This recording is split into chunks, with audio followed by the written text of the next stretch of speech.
How you doing today? I am warm. I'm inside. That's right. It's a good thing. Inside work with no heavy lifting. That's what it's all about. You brought a guest with you today. Yeah, we're very happy to have Councilman William Wright. Yeah, good morning. How are you? Fantastic. How are y'all doing? Welcome back. It's been a while since you've been here. Yep.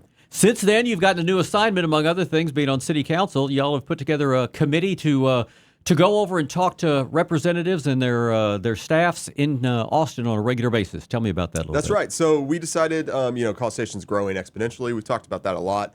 And this year, for whatever reasons, multiple reasons, College Station is a little bit more popular, a little bit more in the crosshairs of the Texas Ledge. So we thought as council, we should take a bit more of an active approach to that. City staff does a wonderful job every year, really engaging with our local reps and their offices and setting somewhat of a legislative agenda for us. But we felt it was time to maybe kind of involve ourselves more personally. So we created a subcommittee of 3 members, and so we meet regularly. Right now, it's about every couple weeks, and it'll probably pick up once the bill filing's over and stuff heats up a little bit.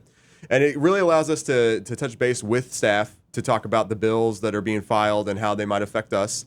It allows us to kind of give them more direct direction to say, okay, let's go talk to these folks about this. And it gives us an opportunity to travel and to meet face to face with either the staff or the rep themselves. So who else is on this subcommittee besides you? It's myself, David White, and Melissa McElhaney. Okay. And so your opportunities there, well, you say the College Station's more in the crosshairs. What are we talking about there? Well, I think that there's bills filed about how cities can regulate their ETJs, which really affects College Station, and also certain ordinances like the no more than 4 have come a little bit under fire, whether or not, I think it upsets some folks, and so the ledge is taken up, or at least some senators have taken that up. And so I think having such a direct committee allows us to kind of better explain what's going on in our city. I'm obviously a local official, so I advocate strongly for local control. And I think that being able to have that direct connection to them and explain, hey, this is how these issues affect our city, and these are the ways that we're trying to mitigate that.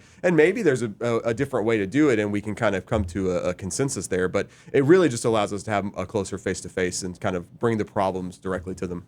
Now, there are other cities, some smaller than College Station, some bigger, of course, bigger ones, have lobbyists there. Mm-hmm. Was there any discussion of that? We do. The city has a lobbyist there that's boots on the ground every single day. And so it's sort of from that lobbyist to city staff to us and back up to what our priorities are. So we attack it in multiple ways because, really what they're doing every 2 years can definitely hamper what our outlook is for like my entire term, right? Sure. William Wright is here this morning, member of the College Station City Council.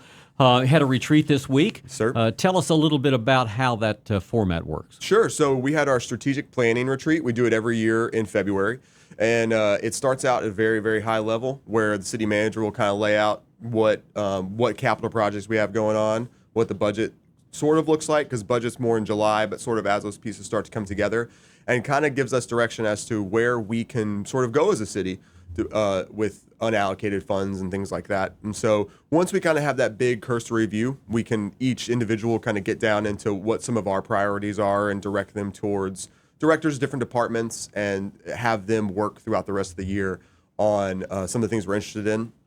And through that, we also come up with a document that is our strategic plan for that year. Sure. Well, so tell us what your top 3 were. Sure. So, I've been beating the drum for Wolf Pen, I think, since I got elected, because I really think it's an important piece of College Station. And so continuing to look at what that looks like, and just kind of push ideas as to how to better use that area. I really want to see a redevelopment plan of the Wolf Pen amphitheater, like not even district, but just that specific site, about adding maybe more permanent seating, covered seating, something that makes it more of an actual concert venue, but also at the same time making sure that it's something that would be useful. Does Aggie Park kind of take away from the need of it? And so if that's the case, well, then what else should we do there, right? And so kind of directing staff to come back with a plan for that so that then we can talk about it through the 7 of us and vote if that's somewhere where we want to allocate funds. Yeah, that one of the things that resonates with me is the idea of having some covered seating and some permanent seating. Mm-hmm. I don't know that that's necessarily new in that you've mentioned this before, have you not? I definitely have, yeah. And so what's great, though, so I brought this up last year at strategic planning, and so what you'll see is the Parks Department has rerouted a ton of programming to Wolf Pen.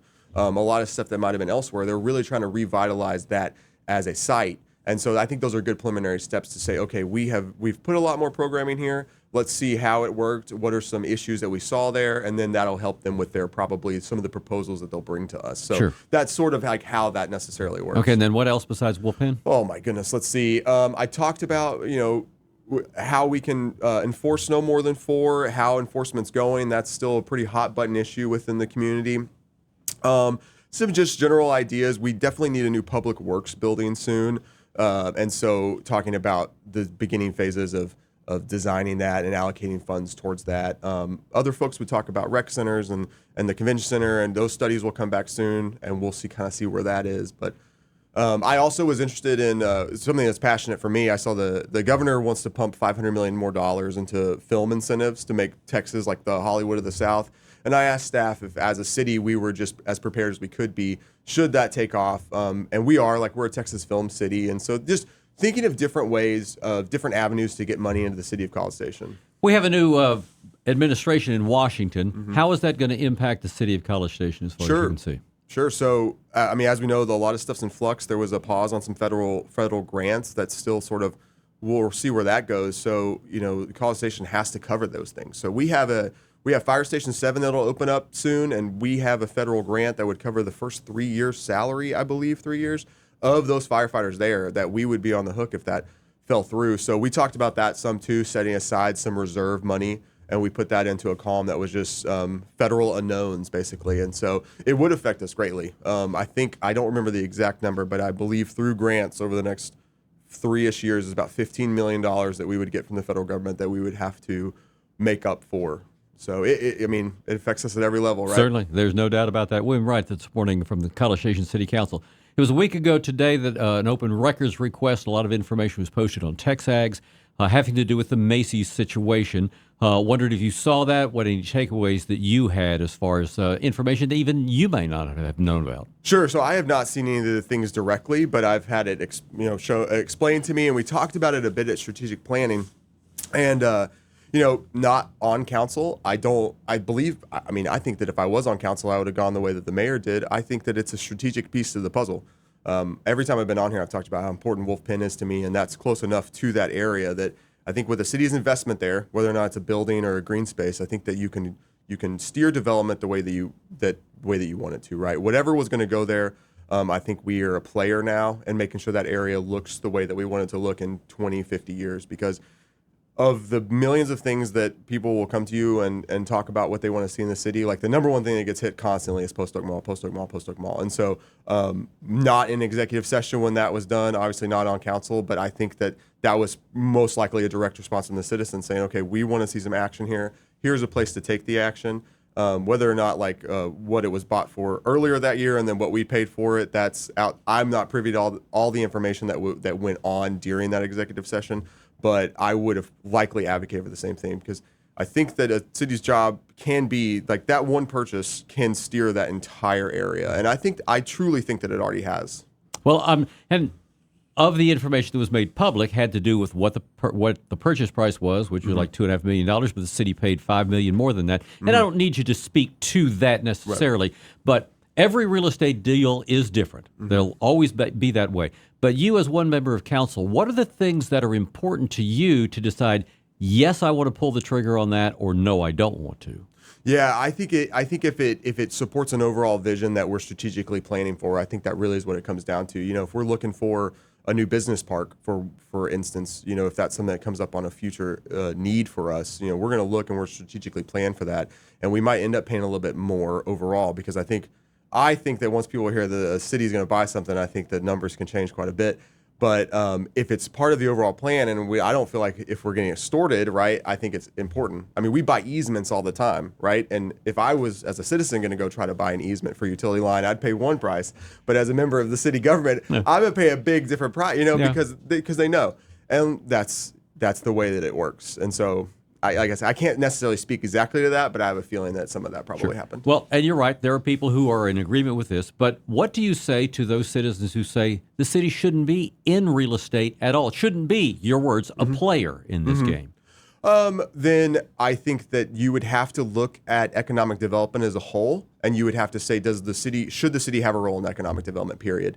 And I would like to probably have conversations with someone that says the city should not have any role in economic development, because we would not have Fujifilm here. We would not have a lot of the things that folks like. We would not have Costco. We would not have these things that citizens use if the city was not actively involved in economic development.